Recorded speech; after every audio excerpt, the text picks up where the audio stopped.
Vocês sabem que estratego é o nome que se dava a um general na antiguidade. Aqui, aqueles que são militares, especialmente, né, no campo do exército, estrito sensu, a expressão estratego, no caso do grego arcaico era estratago, da onde vem estratégia, é o nome que se dava ao cargo que hoje é o de general. É só vocês imaginarem, há grandes personagens da história antiga que foram estrategos. Um deles, Péricles. O famoso século de Péricles, que é o século V a.C., chamado também entre os gregos de século de ouro, ele foi dirigido por um estratego, um estrategista, um líder que teve isso como cargo. Os gregos antigos faziam isso. E qual era a principal tarefa do estratego, do geral? Né? Aquilo em latim, o general. Isto é, aquele que tinha a tarefa de cuidar do conjunto. A principal tarefa de um estratego era ir até o alto de uma montanha, antes que a batalha acontecesse na planície. De maneira geral, como sabem, as batalhas ocorriam em planícies, como na planície de Maratona, aquela que deu origem a uma série de coisas do nosso dia a dia. Essa batalha que aconteceu na planície, antes que ela se iniciasse, cabia ao líder ir até a planície, subir até o alto da montanha, que a fazia planície lá embaixo, e enxergar a batalha antes que ela acontecesse. Isto é, ser capaz de ver antes que ela acontecesse. Em outras palavras, ser capaz de se antecipar, em vez de aguardar. Ser capaz de não adivinhar, porque adivinhar está no reino da magia, mas de planejar, antecipar, ser capaz de antever, que está no campo do conhecimento, da ciência.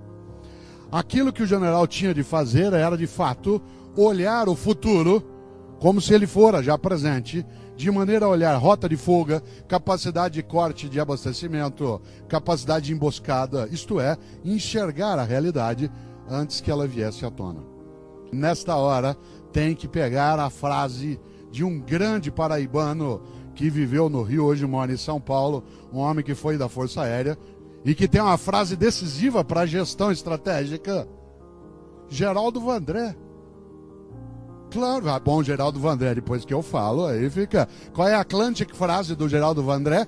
Quem sabe faz a hora, não espera acontecer. E nesse sentido, claro, a grande tarefa do estratego, do general, isto é, do líder, é fazer a hora, em vez de esperar acontecer. Pierre Dac. Pierre Dac tem uma frase que eu quero dizer agora para você e eu não esquecemos. Ela é difícil de capturar num primeiro momento, depois a gente a entende bem. Pierre Dac dizia: o futuro é o passado em preparação. O futuro é o passado em preparação. Como é que o Pelé fazia para se preparar para a jogada? Eles disseram que o Pelé, antes do time entrar em campo, ele ficava no vestiário quieto, num canto, de olho fechado.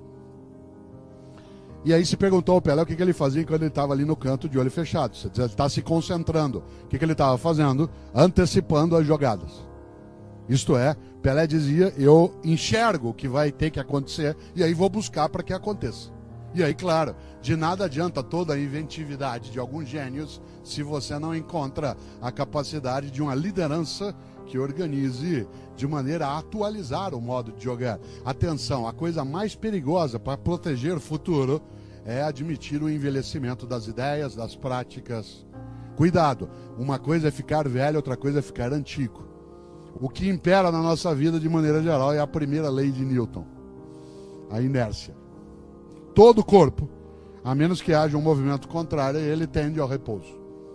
E nós tendemos ao repouso. Tem dia que nós temos que nos mexer. O grande mineiro, Guimarães Rosa, médico, dizia: o sapo não pula por boniteza, pula por precisão. O sapo não pula por boniteza, ele pula por precisão. E você e eu pulamos por precisão. Por exemplo, agora no Brasil, depois de 25 anos de uma democracia mais estável, de uma sociedade que começa a lidar com as suas questões mais fundas, nós sabemos que está na hora de mexer no nosso executivo, no nosso judiciário, no nosso legislativo. Às vezes você recebe pressão de fora, às vezes você recebe pressão interna, às vezes é por convicção, mas não dá para ser do mesmo jeito que era. Quer ver um exemplo? Teu filho, teu neto, teu sobrinho, que entrou na escola esse ano em qualquer das nossas cidades. entrou em fevereiro com 6 anos de idade, no primeiro ano do fundamental. Fundamental aqui, que alguns fizeram com o nome de primário, outros fizeram com o nome de primeiro grau, e agora é fundamental. Pois bem, ele entrou com 6 anos de idade, para ser formalmente alfabetizado por nós. Atenção, antes de pôr o pezinho na sala de aula para ser formalmente alfabetizado por nós, ele já tinha assistido 5.000 horas de televisão.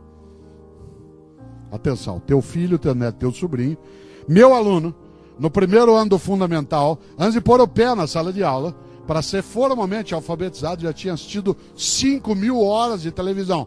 Como é que eu lidero um processo com competência para preservar o valor ético do que faço, se eu não tiver uma gestão que pensa aquilo que precisa ser e descartar o que não serve mais e proteger o que precisa ser levado adiante, se eu não prestar atenção?